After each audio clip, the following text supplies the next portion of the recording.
Six things about Islam. In the words of Swiss journalist and author Dr. Roger de Pasquier, the West, whether Christian or de-Christianized, has never really known Islam. Ever since they watched it appear on the world stage, Christians never ceased to insult and slander it in order to find justification for waging war on it. It has been subjected to grotesque distortions, the traces of which still injure the European mind. Even today, there are many Westerners from whom Islam can be reduced to three ideas: fanaticism, fatalism, and polygamy. Of course, there does exist a more cultivated public whose ideas about Islam are less deformed. There are still precious few who know that the word Islam signifies nothing other than submission to God. One symptom of the ignorance is the fact that the imagination of most Europeans, Allah refers to the divinity of the Muslims, not the God of the Christians and Jews. They are all surprised to hear, when one takes the trouble to explain things to them, that Allah means God, and that even Arab Christians know him by no other name. 6. Muslims and Jesus. Misconception: Muslims hate Jesus. There are many similarities between the historical reference of Christianity and Islam. Many people are amazed to find out that according to Muslim belief, Jesus is one of the greatest messengers of God. One cannot be a Muslim without believing the virgin birth and the many miracles of Jesus Christ. Jesus is also mentioned in many verses of the Quran and is often used as an example of good virtue and character. However, the main difference between Christianity and Islam is that the Muslims do not believe that Jesus was God. 5. Islamic Jihad. Misconception: Jihad means to fight for the sake of God. The true Arabic meaning of the word jihad is struggle. However, in Islam, it is often used to describe the striving in the way of God.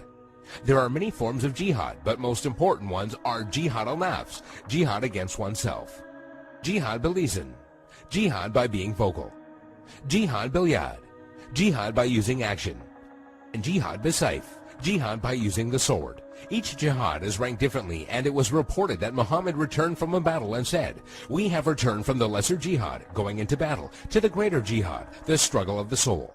This means that a Muslim struggling against himself and his soul is more important than the jihad of going into war.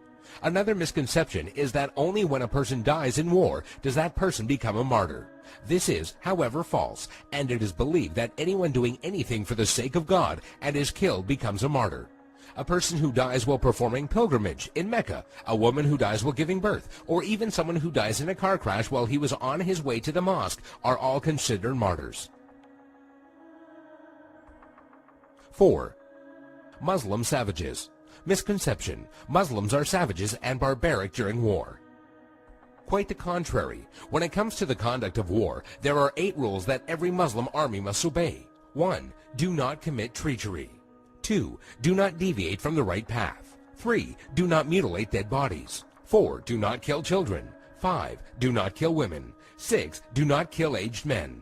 7. Do not harm or burn trees. 8. Do not destroy buildings.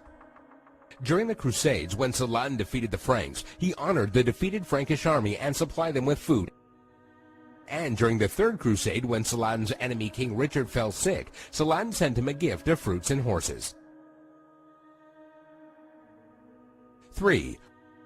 Women's rights. Misconception: Women have no rights. The image of a woman wearing a veil from head to toe, a woman who gets unfair justice, or a woman who is not allowed to drive is an all too familiar notion when it comes to women treatment in Islam. And while there are Muslim countries in the world that do implement many harsh rulings against women, this should not be portrayed as Islamic law. Many of these countries have cultural differences that go against the teachings of Islam. It should be noted that during pre-Islam Arabia, women were used for fornication only and had no independence. The birth of a daughter in a family was considered humiliating, and the practice of female infanticide was uncontrolled. When Islam came back to being, verses in the Quran condemned the practice of female infanticide.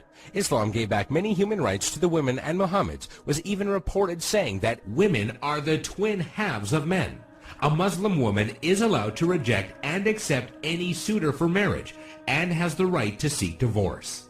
There is nothing in Islam that forbids a Muslim woman from exiting her house and is allowed to drive. Also, in regards to education, a woman is obligated to seek knowledge, and it is considered a sin if she refuses. 2. By the sword. Misconception. Islam was spread by the sword.